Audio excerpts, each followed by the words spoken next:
The Trump fascist regime must go now, before it is too late. This is Bob Avakian, Revolution number 115.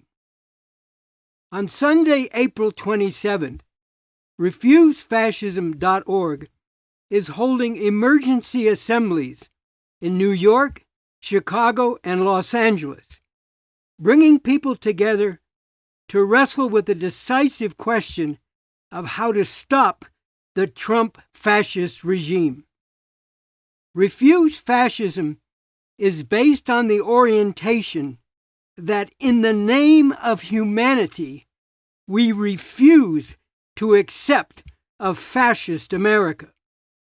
And as a concrete expression of that, it has put forward the urgent demand that the Trump fascist regime must go now. In this message, I'm going to speak to some of the crucial questions relating to this. In my message number 112, I stated this fundamental truth very clearly. Trump's fascist rule, like Hitler's before him, is a regime of horrors and is completely illegitimate. First of all, no matter how it comes to power, fascism is never legitimate. It is never legitimate to enforce a lawless, dictatorial rule over people, trampling on essential rights, treating whole groups of people as less than human, and targeting vulnerable people for cruel and even murderous persecution. In the very first days following his inauguration this January, after officially swearing to uphold the Constitution of the United States, Trump openly defied and trampled on that Constitution.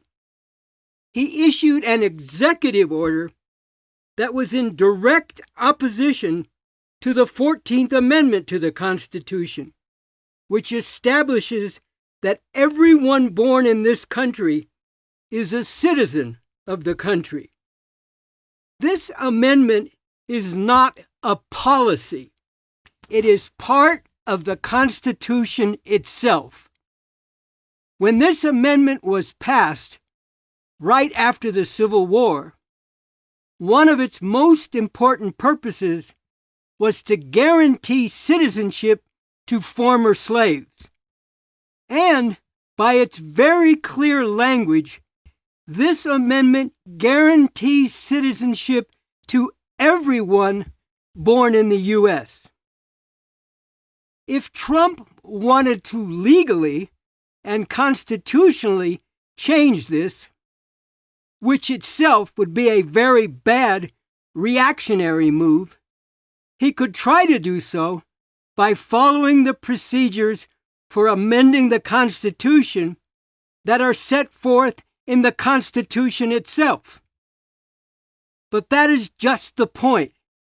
Trump does not recognize any limits to his fascist dictatorship, not the Constitution, and not the laws or the rule of law and due process of law. After illegally rounding up legal immigrants who have been convicted of no crime, denying them due process, and sending them to a torture chamber prison in El Salvador, Trump has openly threatened to do the same with citizens of this country. If this Trump regime is allowed to remain in power, no one will be safe from its fascist rule. Whoever Trump decides is an enemy will be targeted with no protection from the law. Black people and other people of color, immigrants, women, LGBT people, and others Trump regards as inferior and unworthy will be subjected to discrimination, oppression, persecution, brutality, and murder without even the pretense of equality under the law or equality and rights in any sense. Relying on the normal procedures and regular ways of doing things will not and cannot defeat this fascism and put an end to its very real and continually more extreme reign of terror. If the Republican Party were just conservative, Trump, Vance, Rubio, and the rest would already have been impeached, convicted, and be facing criminal charges for their flagrant violation of the law as well as the Constitution. Back in the 1970s, when the Republican President Richard Nixon engaged in much less blatant and less extreme violations of the law, he was forced to resign because it was made clear to him that if he didn't resign, Republicans as well as Democrats would vote to impeach and convict him. But the Republican Party of today is not conservative, it is fascist. And that is why it continues to support Trump's open and aggressive violation of the law and the Constitution, and of the rights that are supposed to be guaranteed under this Constitution. The Democrats as a whole are both unable and unwilling to fully recognize and act in line with the understanding that the norms, politics as usual, and the regular way things are done cannot stop this Trump fascist regime, which is determined to defy and trample on these norms, including the Constitution and the rule of law it establishes. Right now, major Democratic politicians and operatives are debating whether it is necessary and good politics to stand up for the rule of law and due process of law in the face of Trump's flagrant violations of this. No political force that really cares about the basic rights of the people could debate whether it should stand up for those rights. So, along with the fact that elections in November 2026, to say nothing of 2028, would be way too late, especially given the crazed speed with which the Trump fascist regime is moving, and its refusal anyway to recognize the outcome of elections it does not like, relying on the Democratic Party is a recipe for defeat, a terrible defeat that humanity really cannot afford. To be clear, as people with a scientifically based understanding that it is this system of capitalism imperialism that has given rise to this fascism, and that the whole system rests on brutal exploitation, murderous oppression, and massive plunder and destruction of people everywhere, as well as the environment, we Revcoms, revolutionary communists, also clearly recognize that the U.S. Constitution establishes the legal basis for the rule of this system, even as it provides for certain rights within the framework of this system. That is why, in the Declaration, we need and we demand a whole new way to live, a fundamentally different system. We state very clearly that we need a whole different system with a whole different constitution, the Constitution for the new Socialist Republic in North America, which will provide much greater rights for the people, including the basic right to have the fundamentally determining role in a new society and government whose purpose and goal is to eliminate all exploitation and oppression everywhere. This declaration is available at revcom.us. We are continuing to work for the revolution which is the most fundamental solution to the madness and atrocity of this system. A revolution which will bring into being the emancipating system envisioned in that Constitution for the new Socialist Republic. At the same time, our declaration also makes very clear, so long as we are still living under the rule of this system of capitalism imperialism, we will defend people against attacks on their lives and on the rights that are supposed to be guaranteed under the U.S. Constitution.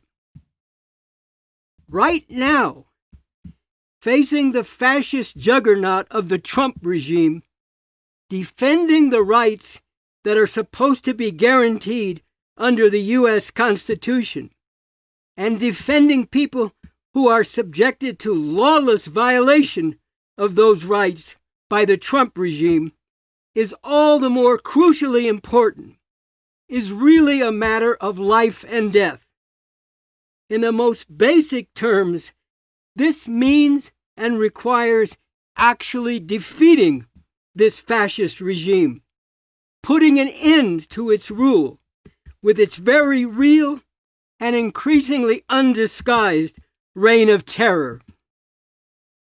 This will require courage and sacrifice for the greater good of actually defeating this fascism, not looking out for self, nor retreating into things like mutual aid among the opponents and targets of this fascism, something which could contribute to the increasingly massive mobilization that is necessary, but cannot substitute for and must not be adopted instead of bringing forward that massive mobilization. This truly life and death fight against fascism requires and needs to involve rapidly increasing ranks of people drawn from all parts of society and all walks of life, including black people, immigrants, college students and other youth, professionals and government workers, women, LGBT people, and others, all who actually have a profound interest in defeating this fascism. People with a broad diversity of political views and perspectives, uniting all who can be united and overcoming all divide and conquer schemes in order to bring forward the millions who can be the decisive force in driving out this fascist regime. Musicians, prominent people in the arts, and others with a public platform which can reach masses of people need to use their voice and platform now as a major vehicle contributing to and calling forth the massive mobilization that is urgently required. There can be no excuse for any decent person to stand aside from this critical and urgent fight. Not only is active support for this fascist regime a great crime against humanity, but passive acceptance and silence in the face of this fascist regime amounts to collaboration with it and objectively aiding it. On the positive side, actively building for and taking part in the fight against this fascist regime is a great positive good and profound expression of one's humanity. Even the prominent conservative commentator David Brooks has called for a comprehensive national civic uprising against this regime. And Robert Reich, former Secretary of Labor during Bill Clinton's presidency, has called for a sustained general strike to stop this regime. These and other ideas and proposals for how to defeat this regime need to be actively discussed and debated as part of and in the context of the overall and crucial process of moving with the necessary urgency to bring forward the massive mobilization that will be decisive in fighting for the critical demand that the Trump fascist regime must go now. This massive mobilization could have a major impact on the dominant institutions of the country, with the possibility of creating conditions that could cause major shifts and realignments among them. This is one way in which the Trump fascist regime could be removed from power.